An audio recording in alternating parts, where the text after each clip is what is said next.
Pues bien, antes de seguir con el tema de la tercera parte de los antediluvianos, conviene quizás recordar que estuvimos leyendo en la última conferencia citas de Ellen White que hablaba precisamente de este tema. Hoy vamos a continuar donde lo dejamos y precisamente también será todo de lectura. Iremos comentando sobre lo que vayamos leyendo. No sé hasta dónde nos vamos a quedar. La verdad es que he estado repasando todo lo que aún hay para salir en las conferencias y va a dar para más de una conferencia seguro aún. Lo curioso es que iremos leyendo citas que nos hablan de los personajes antediluvianos, pero también volveremos después a hablar sobre Adán y Eva. Porque, ¿qué tiene que ver una cosa con la otra? Bueno, si no entendemos que Adán y Eva es un hecho literal, vamos a quedarnos a dos velas sobre el personaje que apareció tantos años después, llamado Jesús. Por eso es interesante que nosotros captemos la profundidad de la realidad y de lo que pasó con Adán y Eva, y esa situación que se creó, para que entendamos qué vino a hacer Jesús en la historia de la humanidad. Por eso no podemos caer en el falso concepto que el catolicismo está transmitiendo, que eran sencillamente historias para que aprendiésemos algo, pero que no eran realidad, eran un mito. Nosotros vamos a ver, una vez más, la importancia de la lección que podemos extraer de esto. Vamos ahora ya a entrar en la materia con la tercera parte sobre los antediluvianos, y vamos a empezar antes con un texto bíblico que se encuentra en 2 de Corintios capítulo 6 y versículo 14, donde diréis, bueno, ¿y esto qué tiene que ver una cosa con la otra? Vamos a verlo. No os unáis en yugo desigual con los incrédulos, porque ¿qué compañerismo tiene la justicia con la injusticia? ¿Y qué comunión la luz con las tinieblas? Estas palabras del apóstol Pablo nos están refiriendo de que el pueblo de Dios tiene que ser un pueblo especial, apartado. Esto no quiere decir que vivan ermitaños, pero sí que el contacto con los incrédulos tiene que llegar hasta un cierto punto. Porque si hay una unión, un yugo, sea en matrimonio o sea en comercio, esto va a implicar problemas para el creyente con toda probabilidad. Entonces, la luz y las tinieblas no están juntas, no puede haber comunión entre ellas. O se está con Dios o no se está. Entonces, ¿esto por qué os lo he puesto aquí? Sencillamente, con esto quiero recordaros un poco ya lo que vimos anteriormente, cómo el pueblo de Dios antediluviano iba muy bien, los descendientes de Set, hasta que empezaron a vincularse con los otros descendientes de sus hermanos de Set, los de Caín y demás. Y a partir de allí se mezcló el pueblo de Dios con sus auténticas creencias con lo que hacían los demás, que era todo lo contrario. Y entonces esto fue la causa de que el mundo fuera de mal en peor. En vez de mejorar los malos hacia lo bueno, los buenos fueron hacia lo malo. Y solo quedó un pequeño residuo, un remanente de todo ese gran pueblo de antaño, que fueron los que finalmente predican el diluvio, y unos pocos de ellos que aún no mueren entran en el arca y se escapan. Pues bien, de esto nosotros podemos extraer aún lecciones, porque como era en antaño, va siendo ahora y lo será aún más después. Vamos a seguir con las lecturas de las citas de Ellen White, del mismo libro donde dejamos, en Patriarcas y Profetas. Lo dejamos en la página 91, vamos ahora ya por la 92. Porque su vida no está en armonía con los principios puros del gobierno moral de Dios, rechazan sus amonestaciones y niegan la autoridad de su ley. Solamente 8 almas de la enorme población antediluviana creyeron y obedecieron la palabra que Dios les habló por labios de Noé. Se especula cuántas personas habían en ese mundo antediluviano. No sabemos cifras exactas, pero las palabras de Ellen White son claras: enorme población antediluviana. Eran muchos los habitantes del mundo antiguo. Los cálculos, como dijimos ya la otra vez, aproximadamente parece ser que podían ser la población actual o quizás hasta un poco más. Pero toda esta gente, como hemos leído al principio, rechazaba el seguir la autoridad de la ley divina. Durante 120 años, el predicador de la justicia amonestó al mundo acerca de la destrucción que se aproximaba, pero su mensaje fue desechado y despreciado. Lo mismo sucederá ahora. Antes de que el legislador, o sea, Cristo, venga a castigar a los desobedientes, exhorta a los transgresores a que se arrepientan y vuelvan a su lealtad, pero para la mayoría estas advertencias serán vanas. Dice el apóstol Pedro: en los postrimeros días vendrán burladores, andando según sus propias concupiscencias, los deseos de placer deshonestos en exceso, además, y diciendo: ¿dónde está la promesa de su advenimiento? Porque desde el día en que los padres durmieron, todas las cosas permanecen así como desde el principio de la creación. Segunda de Pedro 3, 3 y 4. Nos dice que en los tiempos finales habría gente que se reiría de que Jesús volvería, ¿no? Y, si esto ya lo decían nuestros antepasados y mira, aún estamos así. Curiosamente vamos a ver cómo ella también habla de que esto no se refiere solo a la gente que escucha esto por primera vez, sino a gente de la propia Iglesia del pueblo de Dios. No podemos repetir hoy estas mismas palabras no solo por los impíos, sino también por muchos que ocupan los púlpitos en nuestra tierra. No hay motivo de alarma, dicen. Antes de que venga Cristo, se ha de convertir el mundo entero y la justicia de reinar durante 1000 años. Esto es lo que ellos dicen, el milenio. Paz, paz. Todo permanece así como desde el principio. Nadie se turbe por el inquietante mensaje de estos alarmistas, refiriéndose a los que decimos que Jesús viene pronto.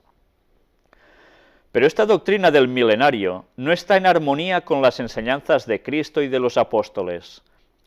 Jesús hizo esta pregunta significativa, que se aparece en Lucas 18:8. Cuando el Hijo del Hombre viniere, ¿hallará fe en la tierra? Habla de sí mismo, que se reconocía como Hijo del Hombre a Cristo. Como hemos visto, Él manifiesta que el estado del mundo será como en los días de Noé. De aquí la importancia que nosotros sepamos qué sucedió entonces para ver cómo el cumplimiento otra vez va a ser en nuestros días y nos podemos preparar para el retorno de Cristo. San Pablo nos recuerda que la impiedad aumentará a medida que se acerque el fin. 1 Timoteo 4:1 nos dice: el Espíritu dice manifiestamente que en los venideros tiempos algunos apostatarán de la fe, escuchando a espíritus de error y a doctrinas de demonios. Ya vemos cómo Satanás no se estará quieto y va a utilizar errores en las doctrinas y doctrinas provenientes de demonios para que mucha gente se extravíe. El apóstol dice que en los postreros días vendrán tiempos peligrosos, 2 Timoteo 3:1, y nos da una tremenda lista de pecados que se notarían entre quienes tendrían apariencia de piedad. Venir tiempos peligrosos, que se lo digan a los mexicanos actualmente, o que se lo digan a cualquier parte del mundo donde hay tantos problemas. La inseguridad ciudadana por todas partes, terrorismo, guerras, conflictos, delincuencia, cada vez hay más, es imparable. Pues esto estaba profetizado que así sería. Y esto es lo mismo que aconteció en los días de Noé. El mal iba a más, no a menos. Mientras que su tiempo de gracia estaba concluyendo, los antediluvianos se entregaban a una vida agitada de diversiones y festividades. Cuando se habla del tiempo de gracia, es el tiempo que las personas tienen para aceptar a Cristo y entregar su vida a Dios y seguirle de verdad, de corazón. Eso es conocido como el tiempo de gracia. Lo tuvieron los antediluvianos hasta el momento en que se cerró la puerta del arca y el mundo lo está teniendo aún ahora, hasta que haya un cierto momento de la historia en que eso también va a terminar. Será el fin de ese tiempo de gracia. Pero ya veis, ¿A qué se dedicaban? Diversiones y festividades. ¿Hace falta que os diga cómo está la situación actual en nuestra sociedad? La gente solo piensa en divertirse, en festividades. Bien, lo mismo precisamente que antes. Los que poseían influencia y poder se empeñaban en distraer la atención del pueblo con alegrías y placeres para que ninguno se dejara impresionar por la última solemne advertencia. Es interesante, ¿eh? Esto lo hacían los que poseían influencia y poder. ¿Quién serían? Dirigentes religiosos. Y también podrían ser gente mandataria. La historia parece ser que siempre se repite, ¿no? ¿No vemos repetirse lo mismo hoy? Y tanto.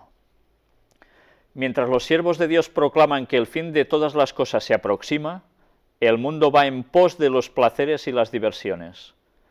Hay constantemente abundancia de excitaciones que causan indiferencia hacia Dios e impiden que la gente sea impresionada por las únicas verdades que podrían salvarla de la destrucción que se avecina.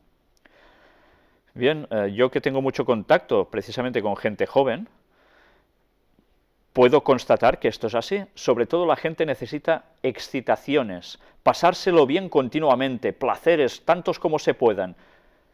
Pues bien, todo esto, ¿qué provoca en las mentes de las personas? Que las cosas relajadas, las cosas que pueden unirnos a Dios, no tengan emoción para las mentes, y eso se desestime. Y mientras se está distraído con excitaciones, no querremos unirnos a Dios, porque Dios dice que hay cosas que no deberíamos hacer para nuestro propio bien, pero nosotros, como el mal nos gusta, pues venga a seguir con eso.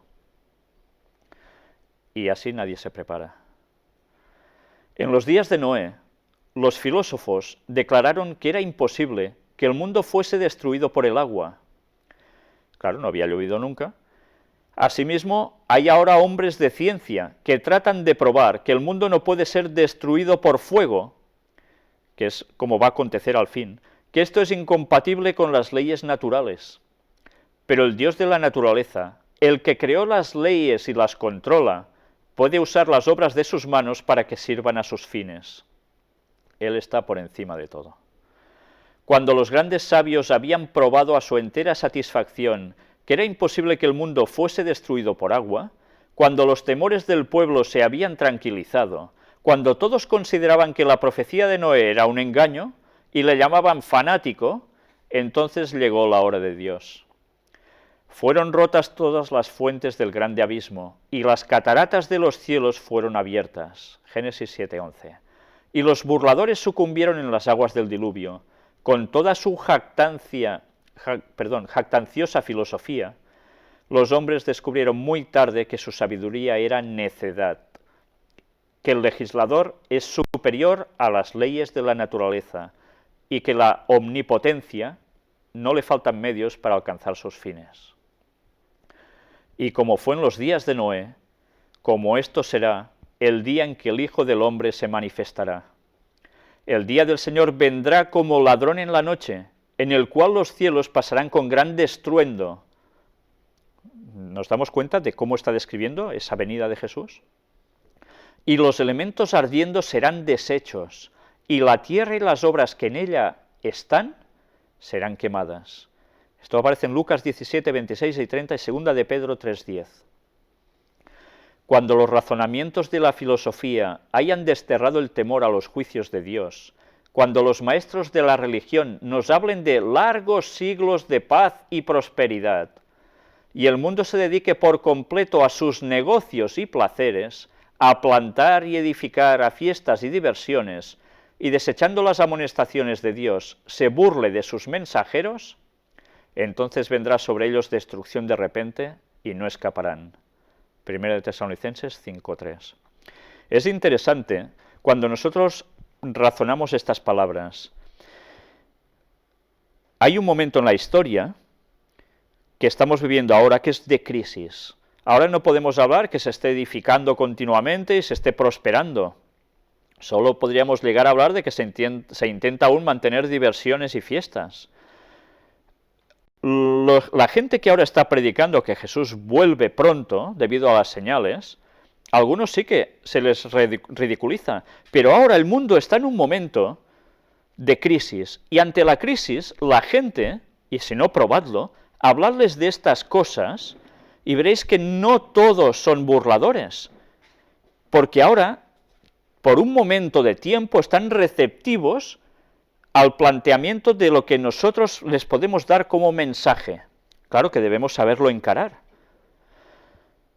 Pero curiosamente, cuando estas palabras se escriben, nos están diciendo de que habrá ya negocios en movimiento, se plantará, se edificará.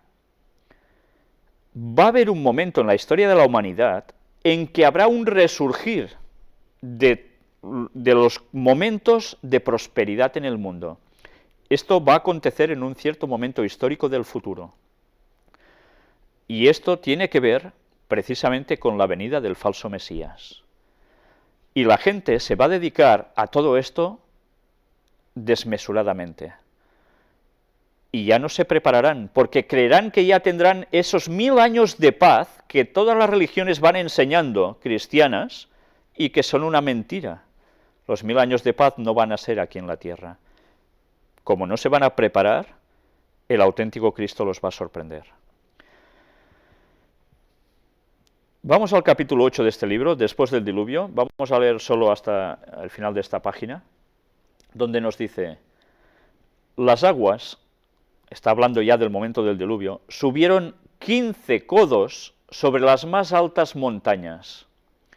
El codo, la medida del codo, era una medida que iba desde precisamente el codo del brazo de un hombre hasta la punta de los dedos, aproximadamente unos 45 o 50 centímetros.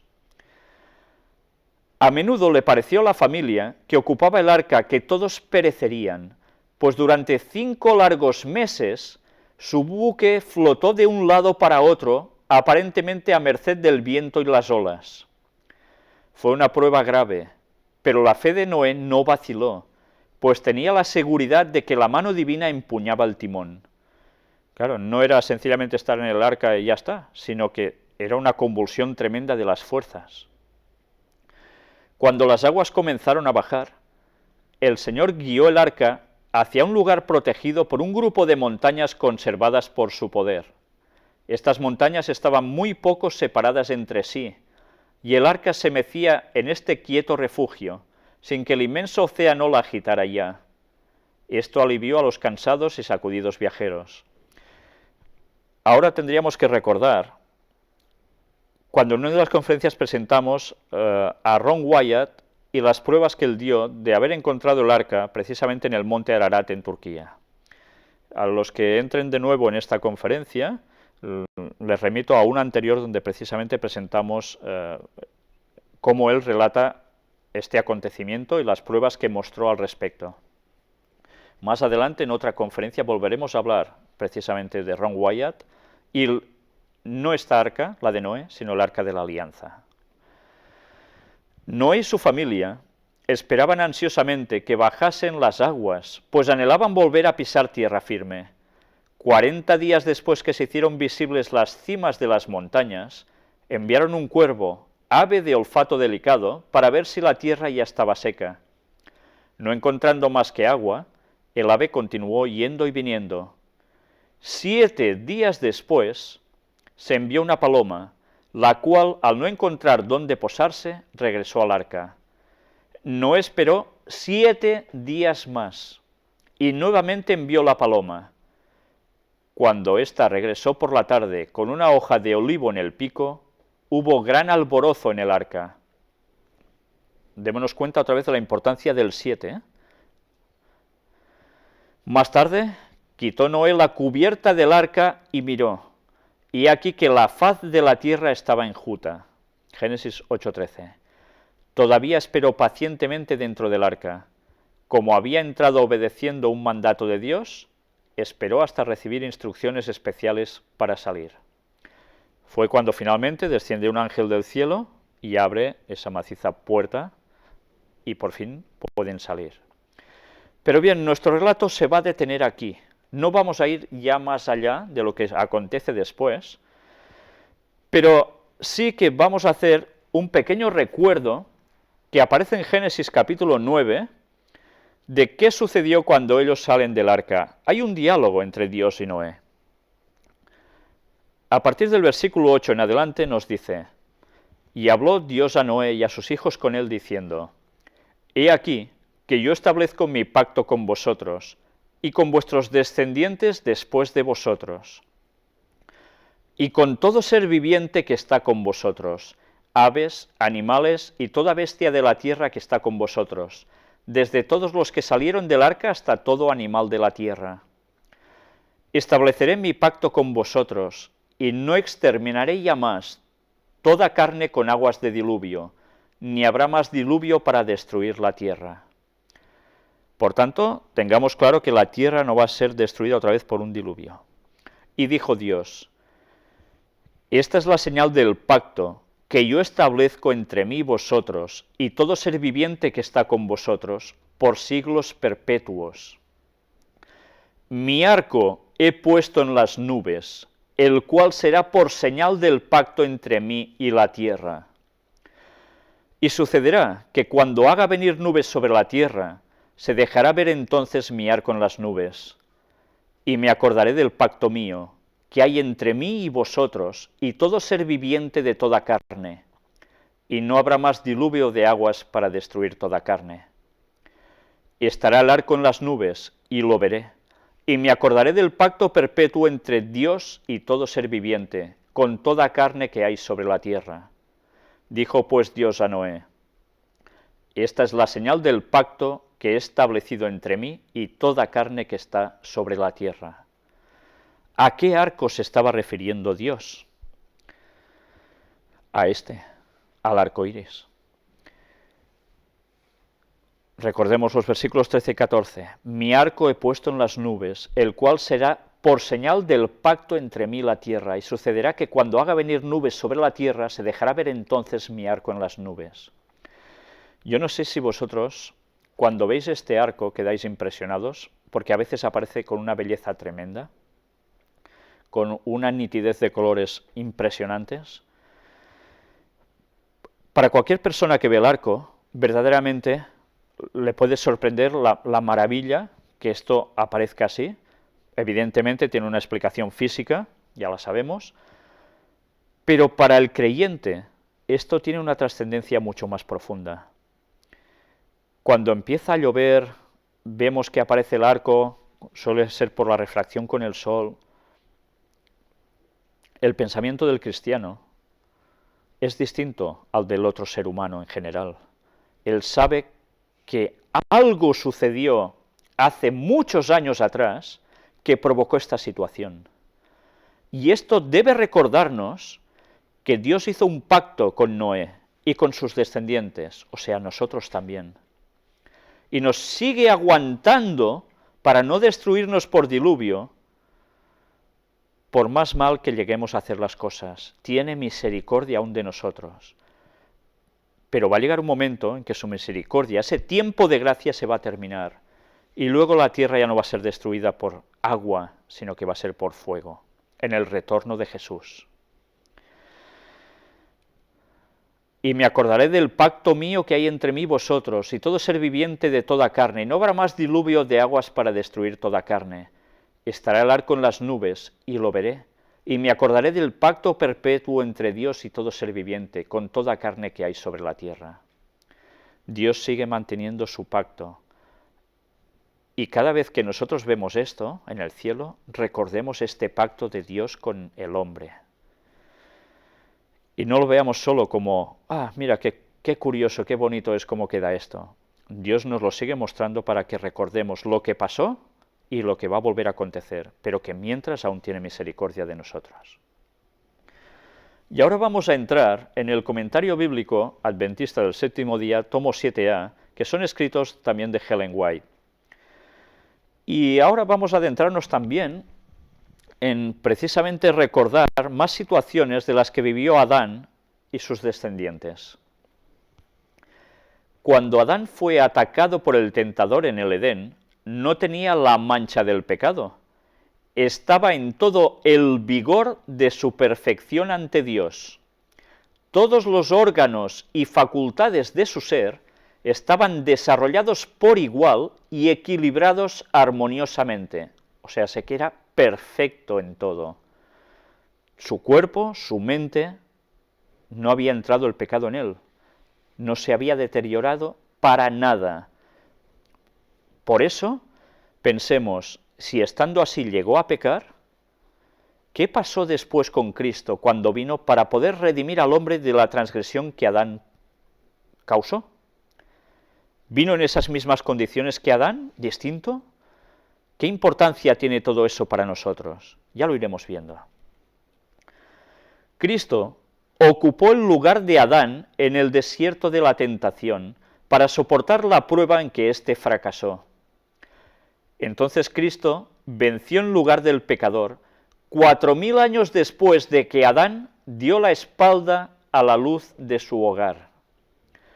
La familia humana, separada de la presencia de Dios, se había apartado más y más, generación tras generación, de la pureza original, de la sabiduría y el conocimiento que Adán poseía en el Edén.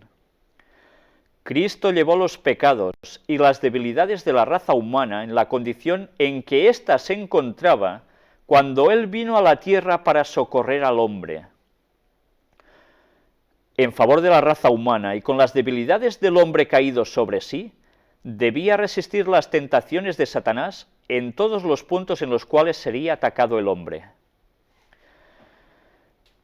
¿En qué contraste se halla el segundo Adán cuando entra en el sombrío desierto para hacer frente a Satanás sin ayuda alguna? La raza humana había ido disminuyendo en estatura y vigor físico desde la caída y hundiéndose más y más en la balanza del valor moral hasta el momento en que Cristo vino a la tierra. Y Cristo debía llegar hasta donde estaba el hombre caído para levantarlo. Tomó la naturaleza humana y llevó las debilidades y la degeneración de la raza. El que no conoció pecado se convirtió en pecado por nosotros. Se humilló hasta las mayores profundidades de la miseria humana a fin de poder estar calificado para llegar hasta el hombre y elevarlo de la degradación en que lo había sumido el pecado. Si aquí nos damos cuenta, vemos como la raza humana, con el paso de las generaciones, había ido disminuyendo en estatura, en potencia intelectual, en capacidades, y esa es la naturaleza que Cristo coge humanamente. No viene como Adán, de una estatura impresionante, ni con una perfección absoluta en todo, viene como un hombre de su época, y con ese deterioro de la carga del pecado que llevaba en su cuerpo por generaciones, él asume eso mismo. No parte como Adán en este sentido, sino que parte aún en peor condición. Y en cambio, gracias a su no pecar, salva lo que Adán llegó a perder en el Edén. El Señor creó al hombre del polvo de la tierra, hizo de Adán un participante de la vida y naturaleza de Dios, fue alentado en él el aliento del Todopoderoso y se convirtió en un alma viviente. Adán era perfecto en su forma, fuerte, bien parecido, puro, llevaba la imagen de su Hacedor. Aquí hay detalles muy importantes. El hombre fue hecho del polvo de la tierra, del barro, nos habla el texto, de una arcilla rojiza, y que, no sé si lo comenté alguna vez aquí, curiosamente cuando nosotros tenemos desgarres musculares, por lesiones de entreno o cualquier circunstancia, cuando nos aplicamos ese barro rojizo, fresco, sobre la zona afectada, nos lo envolvemos con un trapo típico de las sábanas de antes, y descansamos con él, y eso lo hacemos varias veces, después nos limpiamos, evidentemente, regeneramos nuestros tejidos de un modo impresionante, mucho mejor que con pomaditas y cualquier otra cosa. ¿A qué se debe eso? Pues que nosotros tenemos los mismos componentes que el barro rojizo. Y gracias a que podemos, o nuestro cuerpo absorbe lo que hemos perdido en esas rupturas, a través del barro que hemos aplicado fuera, nos podemos regenerar mejor, porque ese barro es de lo que estamos hechos, y es lo que hemos perdido que recuperamos. Sabéis que yo me dedico precisamente al tema de la musculación, ayudando a enseñar a personas a entrenar, a cuidarse, y siempre que les he dicho esto les ha asombrado, y cuando lo han probado han visto que verdaderamente funciona, y por eso os lo quiero transmitir aquí también, si alguno de vosotros tiene alguna lesión de estos tipos, para que lo ponga en práctica y se dé cuenta cómo verdaderamente funciona. El barro, cuando uno se levanta, lo encuentra resquebrajado totalmente, como si fuera tierra seca que no ha llovido, y luego eso se limpia a chorro de ducha. Pero llega un momento cuando el mal está sanado, que el barro ya no se cuartea, sigue estando húmedo cuando nos levantamos, y entonces es porque ya hemos recuperado precisamente todos esos nutrientes que habíamos perdido. Curioso que cuando Moisés escribe que el hombre fue hecho del barro, precisamente la ciencia nos demuestre que somos lo mismo. Y más a más, la práctica. ¿Cómo podía saber Moisés esto en esos tiempos? Vemos que Adán era perfecto en todo. Vamos a ir viendo más detalles de todo esto. Hay una parte también de lo que hemos leído interesante. El hombre vive por el aliento de Dios y se convierte en un alma viviente, en un ser viviente. Fijémonos como el término alma no quiere decir alguien descarnado de su cuerpo, que pulula por ahí cuando uno se muere o algo parecido, sino que el alma es un ser, es la persona, y puedes ser alma viva o alma muerta, depende si el aliento de Dios está en ti o no. Esto es interesante para empezar a tirar por tierra el concepto de alma que nos lleva al mundo del espiritismo y del que todo el cristianismo prácticamente ha mamado. Y esto debemos tenerlo presente, cuidado con el concepto de alma. Algún día trataremos el tema precisamente de la muerte, si Dios quiere. Hay tantos temas por tratar. El hombre salió de las manos de su Creador perfecto en su organización y bello en su forma, o sea que no hizo ningún mono, ni ningún bichito extraño que luego evolucionara. El hecho de que por 6000 años haya resistido el peso siempre creciente de enfermedades y crimen es prueba concluyente del poder de resistencia con que al principio fue dotado. Interesante, ¿eh? Adán fue coronado rey en el Edén. Se le dio dominio sobre toda cosa viviente que Dios había creado. El Señor bendijo a Adán y a Eva con una inteligencia que no dio a ninguna otra criatura. Hizo de Adán el legítimo soberano de todas las obras de las manos de Dios. El hombre, hecho a la imagen divina, podía contemplar y apreciar en la naturaleza las obras gloriosas de Dios. Fuimos hechos a imagen divina, no a especie rara de nada. Y esto siempre debemos tenerlo presente, somos imagen divina, pero la hemos de conservar tanto como podamos, física, mental y espiritualmente, porque si no, ¿cómo vamos a pretender ser hijos de Dios? Para ser hijos de Dios hemos de recordar nuestros orígenes, y hemos de querer seguir siendo hijos de Dios, desde un principio hasta el final. Adán tenía temas como motivos de contemplación en las obras de Dios en el Edén, que era el cielo en miniatura. Dios, es interesante, era el cielo en miniatura. Si el jardín del Edén dice que era el cielo en miniatura, ¿cómo es el cielo? ¿Es un lugar donde solo hay nubes y van andando flotando, como tantas veces nos pintan en anuncios, peliculitas y demás? Pues no, aquí nos está describiendo cómo es el cielo, ¿eh?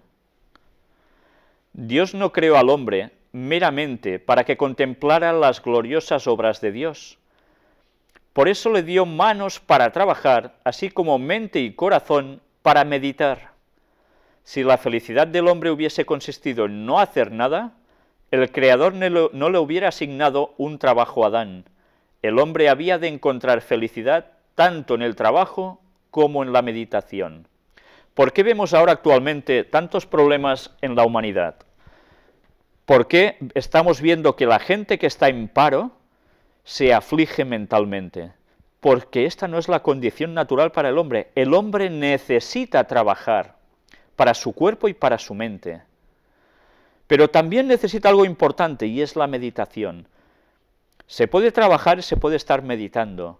Se puede estar quieto y se puede meditar también. Pero la persona que siempre está quieta, está siempre ociosa, por circunstancias que sean, su mente no va a estar en la meditación, porque su cuerpo también le pide algo más. Por tanto, es necesario el equilibrio en el ser humano. Dios creó al hombre para la gloria divina, para que después de pasar por la prueba y la aflicción, la familia humana pudiera llegar a ser una con la familia celestial. El propósito de Dios era repoblar el cielo con la familia humana si hubiera demostrado obediencia a cada palabra divina. ¿Habéis visto lo que pone aquí? El ser humano fue hecho para restablecer las pérdidas que Satanás y sus ángeles crearon en el cielo al ser expulsados. Quedaron lugares vacíos y el propósito de Dios fue crear al hombre para llenar ese cielo otra vez, siempre y cuando el hombre hubiese sido perfecto hasta el fin. Interesante este concepto, ¿verdad? ¿Por qué creéis que Satanás odia tanto, junto con sus ángeles, al ser humano? Porque íbamos a ser sus sustitutos. Adán había de ser probado para ver si iba a ser obediente como los ángeles leales o desobediente. Si hubiese soportado la prueba, hubiera instruido a sus hijos tan solamente en un sendero de lealtad. Su mente y sus pensamientos habrían sido como la mente y los pensamientos de Dios. Habría sido enseñado por Dios como su labranza y edificio. Su carácter habría sido modelado de acuerdo con el carácter de Dios. ¿Y qué lejos está nuestro carácter actualmente del de Dios? Todo por la transgresión. Y estad atentos a lo que vais a leer ahora también. Cristo nunca plantó las semillas de muerte en el organismo. Satanás plantó esas semillas cuando tentó a Adán para que comiera del árbol del conocimiento, lo que significó desobediencia a Dios. O sea que las semillas de muerte en el organismo provienen de Satanás, no provienen de Dios. Cuando Dios les dice que moriría el ser humano por transgredir, es porque sabe que Satanás automáticamente podría poner esto en el ser humano. Y todos morimos por habernos separados de Dios.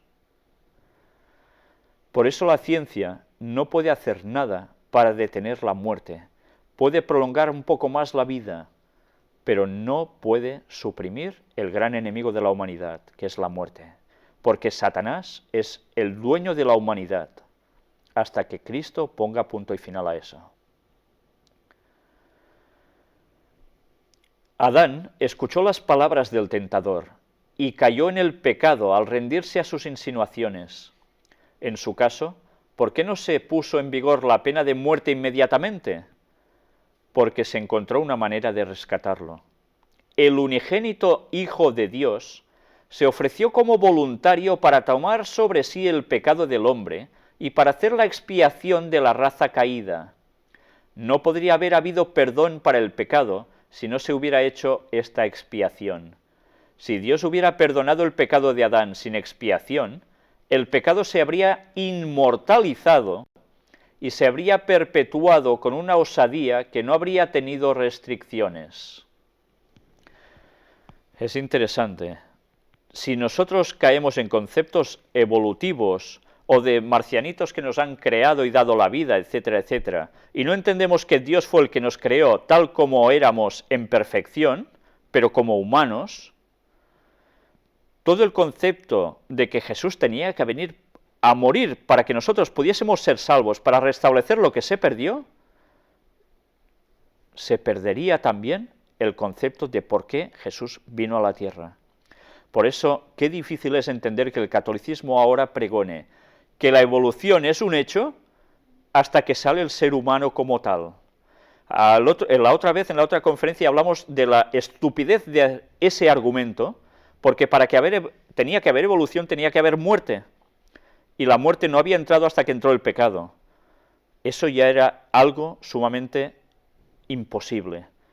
Pero además, ahora vemos este otro razonamiento. Si destruimos la creación tal como nos la narra el Génesis, destituimos totalmente a Cristo de lo que vino a hacer en la tierra. Si la humanidad hubiese cesado de caer cuando Adán fue expulsado del Edén, física, mental y moralmente, estaríamos ahora en una condición mucho más elevada. Pero al paso que los seres humanos deploran la caída de Adán, que ha resultado en una calamidad tan indecible, desobedecen las órdenes expresas de Dios como lo hizo Adán, aunque tienen su ejemplo para ponerlos en guardia, a fin de que no hagan como hizo él, a violar la ley de Jehová. Una vez más, cogemos la enseñanza de este hecho de Adán. Ojalá la humanidad hubiera dejado de caer en el pecado con Adán, pero ha habido una sucesión de caídas. Los seres humanos no aceptan la advertencia del caso de Adán, y más ahora, si se dice que no existió, que es un mito, condescienden con el apetito y la pasión en violación directa de la ley de Dios, y al mismo tiempo continúan lamentando la transgresión de Adán que introdujo el pecado en el mundo. Desde los días de Adán hasta los nuestros, ha habido una sucesión de caídas en toda suerte de crímenes, y cada caída ha sido mayor que la anterior. Dios no creó una raza de seres tan desprovistos de salud, belleza y poder moral como la que ahora existe en el mundo. O sea que ahora somos una atrofia total de lo que Dios había hecho en un principio. Enfermedades de toda clase han estado aumentando terriblemente en la humanidad. Esto no ha sido por providencia especial de Dios, sino directamente en contra de su voluntad.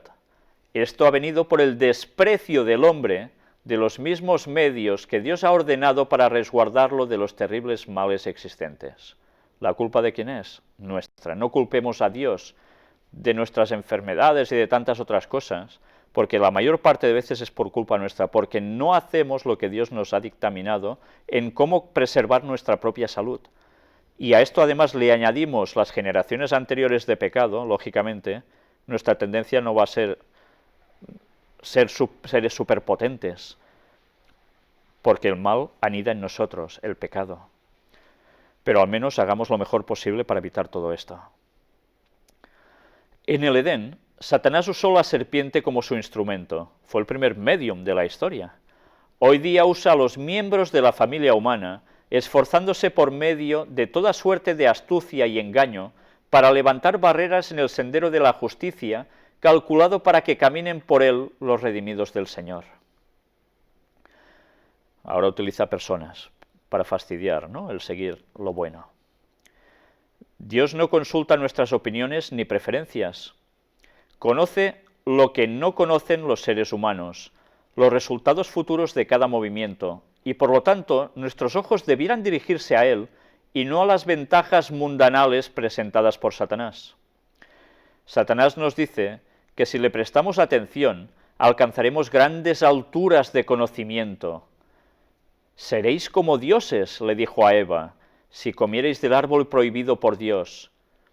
Yo no sé si ahora recordamos cómo la nueva era nos está diciendo lo mismo, y otras creencias espiritualistas, de que somos dioses, que llevamos al Dios interno dentro de nosotros, que nosotros somos Dios. Pero qué burrada tan grande. Nosotros somos seres creados. Satanás utilizó ese mismo argumento para hacer sucumbir a Eva. Y ahora lo está utilizando a través de estos movimientos para que la gente no dependa de Cristo, de su muerte en la cruz por nosotros y de su intervención y mediación en el santuario celestial para que seamos librados de la paga final en el juicio. Es curioso, Satanás no cambia, siempre trabaja con lo mismo, solo que lo adapta a las circunstancias y al momento. Fue muy leve la prueba dada a Adán y a Eva, pero no pudieron soportarla. Desobedecieron a Dios y esa transgresión abrió las compuertas de la calamidad sobre nuestro mundo. Con cuán intenso interés observó todo el universo el conflicto que había de decidir la posición de Adán y Eva.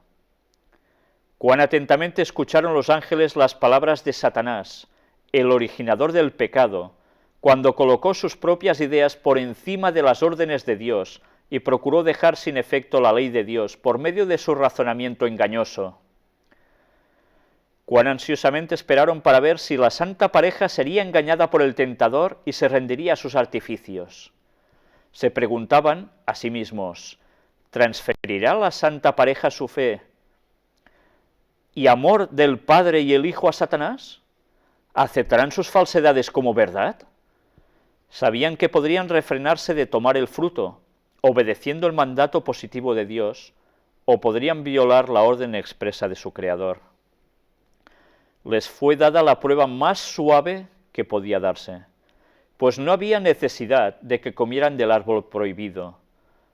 Todo lo que necesitaban había sido provisto, pero ya se encargó Satanás de presentarlo de un modo tan atrayente, ser como Dios, conociendo el bien y el mal. En verdad, conocer el mal, porque el bien ya pasaba a ser historia. Si Adán y Eva nunca hubiesen tocado el árbol prohibido, el Señor les hubiera impartido conocimiento, un conocimiento sobre el cual no descansaba la maldición del pecado, que les habría proporcionado gozo eterno. El único conocimiento que ganaron con su desobediencia fue un conocimiento del pecado y sus resultados. ¿En qué consistió el vigor del asalto contra Adán que causó su caída? No fue el pecado inherente, pues Dios hizo a Adán conforme al carácter divino, puro y recto. No había principios corruptos en el primer Adán, ni propensiones corruptas o tendencias al mal. Adán era tan impecable como los ángeles que están delante del trono de Dios.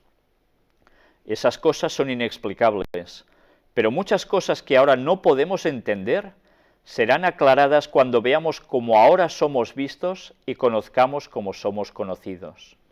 Hay cosas que difícilmente podremos llegar a comprender y explicar ahora, pero llegará un momento, cuando Cristo haya vuelto, que nosotros sí vamos a entender. Siglo tras siglo, la curiosidad de los hombres los ha inducido a buscar el árbol del conocimiento, y con frecuencia piensan que están arrancando el fruto más importante cuando, a semejanza de las indagaciones de Salomón, encuentran que todo es vanidad y nada en comparación con la ciencia de la verdadera santidad que les abrirá las puertas de la ciudad de Dios. Pero Satanás siempre trabaja con lo oculto. Sí, busca en ti mismo y encontrarás la verdad. Adéntrate en ti, deja que lo de fuera del cosmos entre en ti, esa fuerza, etc. Todo es engaño satánico para apartarnos de Dios. La ambición humana ha ido en procura de la clase de conocimiento que le proporcione gloria, exaltación propia y supremacía.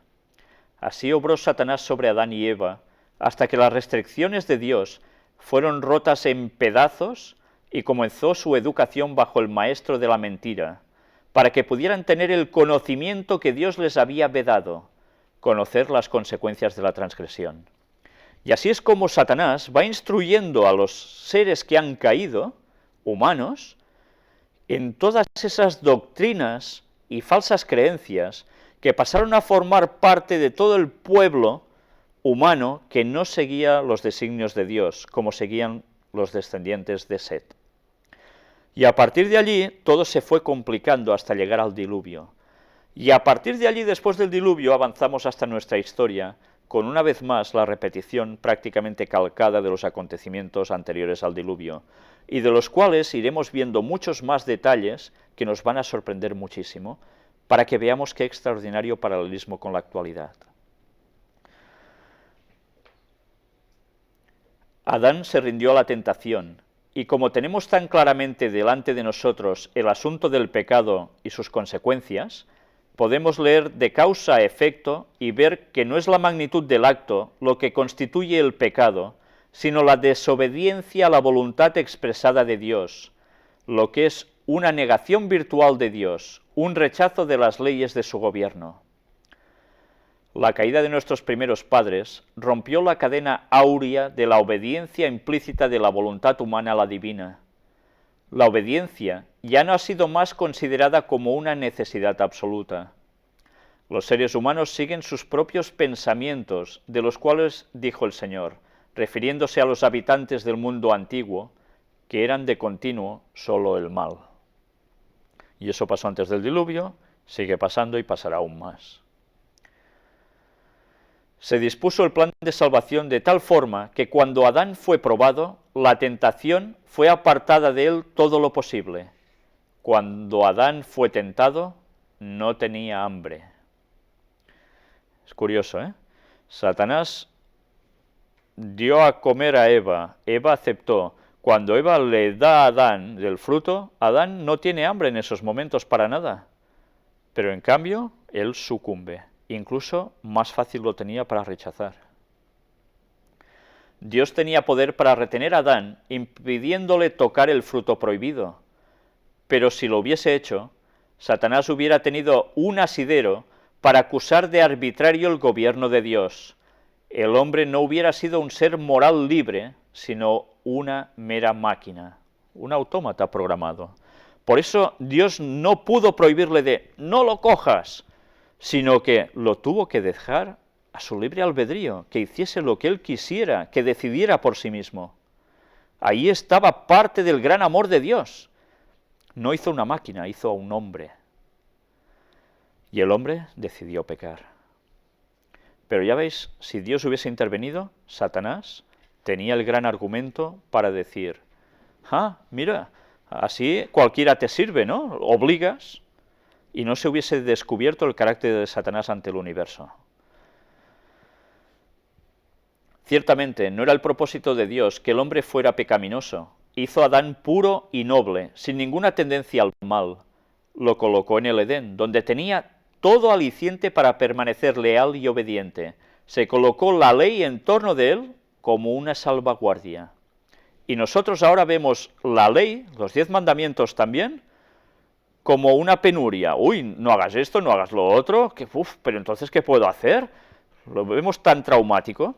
Si eso está hecho para nuestra salvaguardia, para que no terminemos mal, pero nosotros a la nuestra. Tanto Adán como Eva comieron del fruto y obtuvieron un conocimiento que si hubiesen obedecido a Dios, nunca habrían tenido, una experiencia en la desobediencia y deslealtad a Dios. El conocer que estaban desnudos. Desapareció el ropaje de inocencia, una cobertura proveniente de Dios que los rodeaba. Ellos estaban vestidos de un hálito de luz que los cubría. En el momento en que transgreden, ese hálito de luz se va. Esa energía con que Dios los dota afloja, porque se han separado de la fuente de vida que es Dios, la fuente de luz.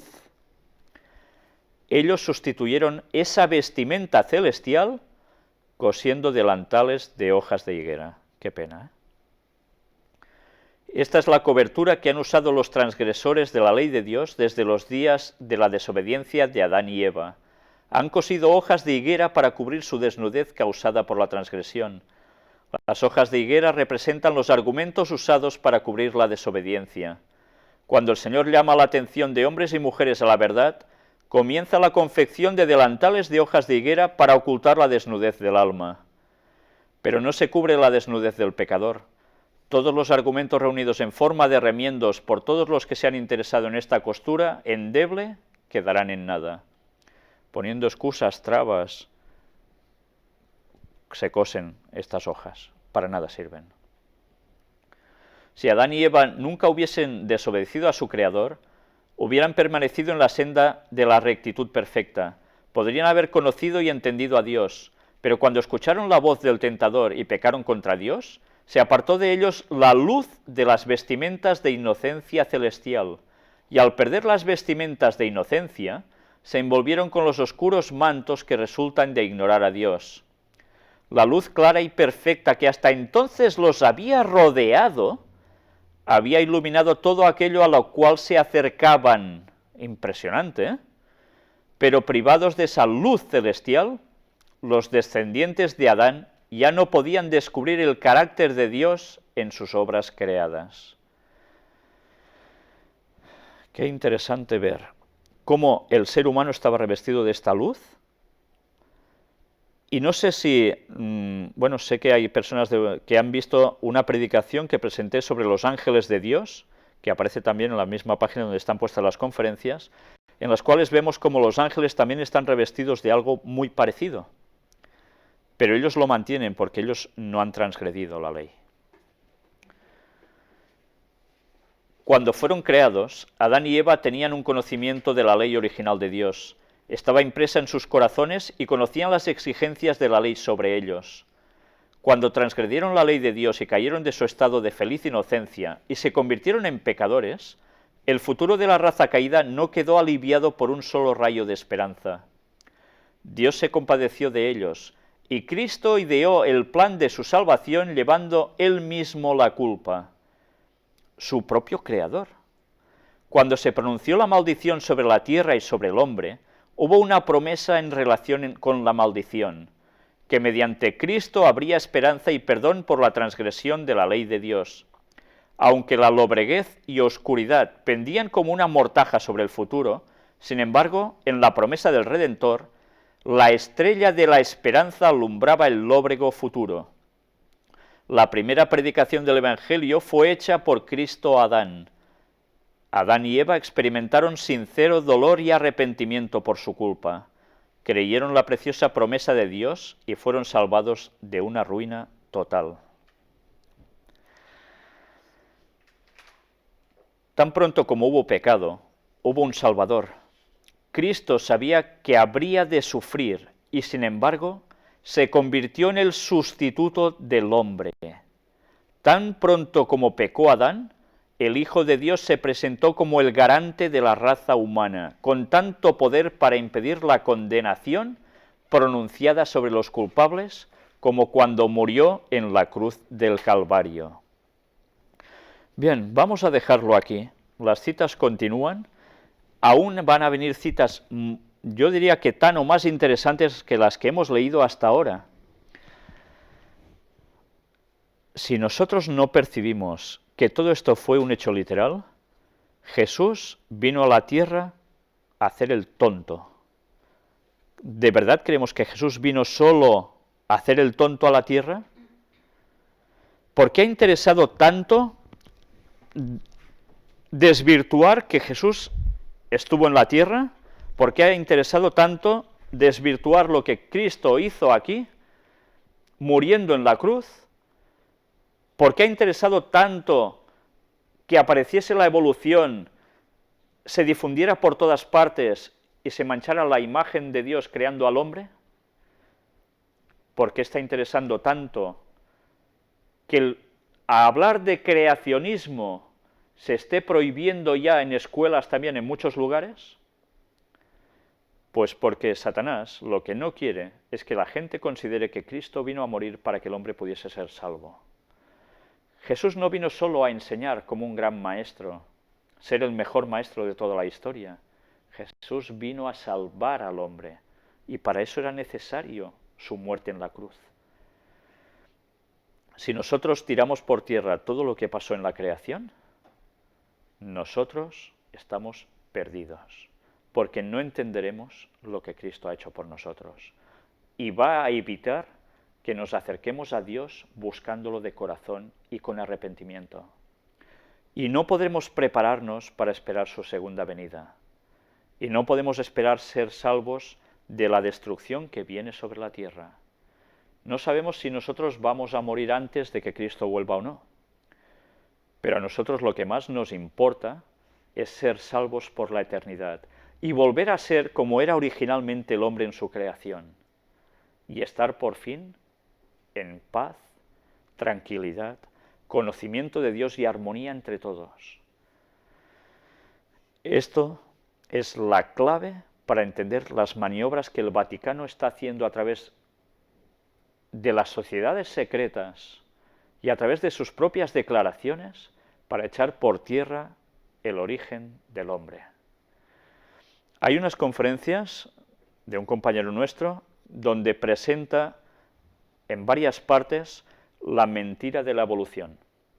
Os las recomiendo, están puestas también en nuestras páginas en internet donde aparecen las conferencias, porque de un modo claro, que hasta un niño puede entender, se ve las maniobras falsas y los argumentos mentirosos que utilizan para tirar por tierra el creacionismo.